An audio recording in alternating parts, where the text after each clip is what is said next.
Follow, block, page, gosip-gosip ni. Bila kita sebut pasal pertuturan hari ni, dia bukan hanya soal lidah, dia soal jari juga. Sebab hari ni ramai bertutur dengan jari. Dengan jari. Bertutur dengan jari. Media sosial. Kita type Facebook. Dia ingat ini bukan bertutur. Ini menaik. Ini menaik ni, yang keluar tu perkataan.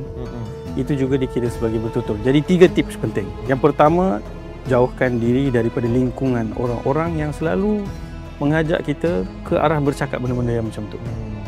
So dalam konteks media sosial, unfollow, block, page, gosip-gosip ni. Kalau kita duduk dalam grup KRT ke, grup-grup gosip-gosip artis, fitnah sana fitnah sini, grup-grup politik yang tuduh orang tu tuduh orang ni, kotor Ramadan kita duduk dalam ni. Kalau kita cuba nak tahan tapi kita duduk dalam grup tu, lama-lama kita pun tertekan like, nanti dia hantar lagi feed baru, kita terkomen, kita tershare. Jadi untuk mengelakkan, tinggalkan, jauhkan. Dalam konteks fizikal, jauhi diri daripada kawan-kawan yang kalau kita pergi jumpa dia tu, dia tak ada benda lain, mesti nak cakap pasal orang. Orang ni tak betul, orang ni tak betul, kita kena jauhkan dia.